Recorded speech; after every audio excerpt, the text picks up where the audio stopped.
多謝你哋收聽靈修 DT 4.0，一個每一日同你一齊成長嘅頻道啊！我係你嘅靈修主播 Vivian， 唔記得 subscribe 我哋嘅 broadcast 同埋 YouTube channel。你嘅支持就係我哋製作呢個節目嘅最大動力啊！Hello， 大家好，又係靈修 DT 4.0嘅時候啦，同埋 JD 嘅靈修。咁我哋咧今日咧會講《使徒行傳》第18章嘅。咁喺《使徒行傳》第18章裏邊，其實講緊啲乜嘢嘢咧？就係咧由第15章開始咧，就講保羅第二次宣教嘅旅程啦。咁啱啱第17章咧就講到佢嘅喺嗰度嘅傳福音嘅時候咧，引嚟好多嘅騷動，即係個社會嘅好多唔同嘅聲音啊，好多人咧嚟到抗拒，想咧趕走保羅。咁但係睇到第18章咯，我哋而家。而第18章咧就講到咧，保羅離開咗雅典，去到哥林多呢個地方啦。而哥林多大家都好熟悉呢個地方，但係我哋究竟哥林多係一個乜嘢嘅地方嚟咧？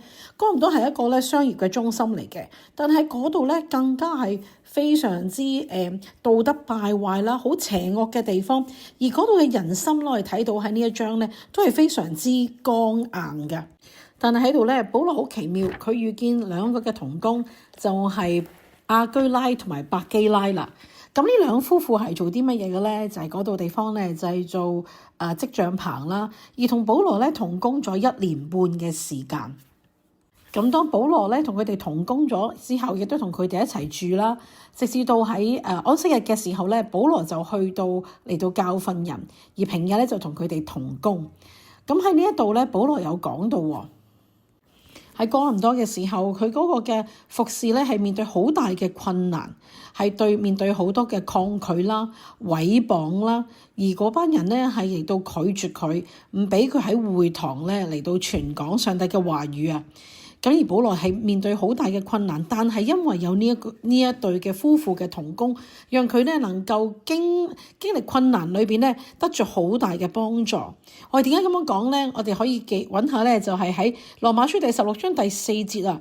保羅咁樣講，佢話保羅嘅命咧，為咗保羅嘅命嘅緣故，而亞居拉同埋百基拉咧，更加置佢哋嘅頸項於度外。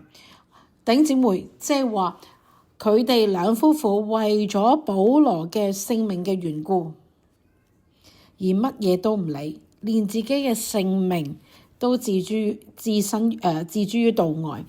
咁我哋睇到就係話呢兩個同工唔單止喺嗰個經濟上嚟到支持保羅，同佢一齊住啦，成為佢嘅支援啦，成為佢嘅幫助啦，更加咧係一個真係同佢經歷咗生死嘅同工，非常之忠心嘅同工。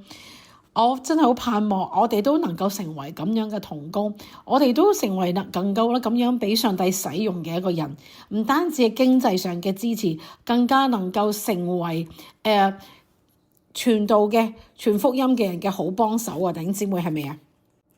而正正係因為咁樣，當保羅需要支持嘅時候咧，神嘅道咧大大咁樣嚟到擴展嘅。但係雖然好多嘅支援，但我哋睇到咧，佢保羅所受到嘅困難，所受到嘅拒絕，一啲都唔容易。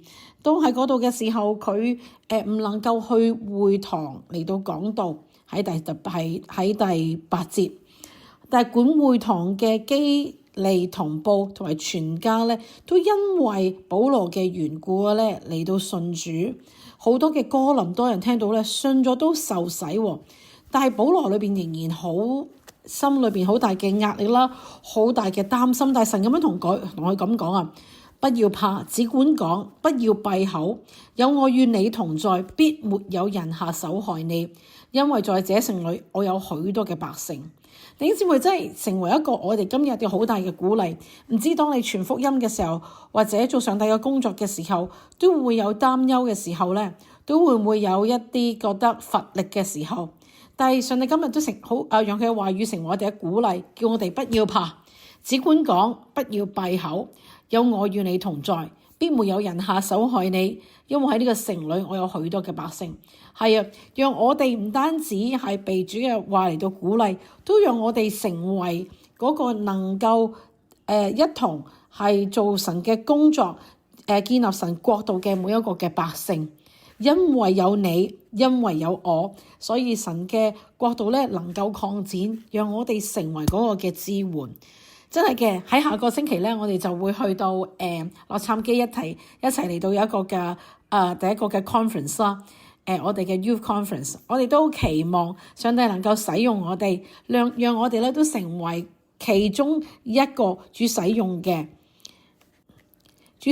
嘅百姓。我哋一同嚟到禱告啊！真係主耶穌，我係感謝你，我係讚美你，神啊，多謝你讓我哋成為主啊你所使用嘅，幫助我哋嘅心喺你嘅裏邊，俾我哋學識點樣，無論喺困難，無論喺任何嘅環境裏邊，仍然依靠你。讓今日咧亞居拉同百基拉成為我哋嘅榜樣。主啊，讓我哋當我哋手嚟到去做緊世界工作嘅時候，但我哋嘅心仍然係為咗服侍你而作。多謝你，亦都讓我哋呢個心成為彼此嘅建立，成為教會嘅支援，成為教會嘅鼓勵，成為呢嗰啲需要嘅同工嘅鼓勵，讓我哋彼此相顧呢，嚟到去建立上帝嘅國度。多謝你俾我哋唔係單顧我哋自己嘅事啊，更加去睇到神啊，你要喺此時此刻要點樣嚟到使用我哋，幫助我哋，亦都感動我哋喺嚟緊嘅日子裏邊。主要讓我哋聽到你嘅話嘅時候，聽到你嘅吩咐咧，我哋就勇敢去做，因為神啊，你與我哋同在。感謝你，祝福我哋，特別祝福喺一啲好困難嘅傳福音嘅地方，喺唔同嘅國家嘅裏邊被逼迫嘅嗰班人。神啊，你知道。你憐憫佢哋，求主你與佢哋同在，亦都使用佢旁邊愛你嘅百姓，能夠讓佢哋一同建立上帝嘅國度。多謝你祝福我哋，祝福我哋每一個去忠心喺你嘅話語，忠心喺你裏邊服侍嘅人，聽我哋喺你面前嘅祈禱，奉主名求，阿門。弟兄姊妹，讓神呢嘅話大大嘅感動你，同埋使用你。聽日再見，拜拜。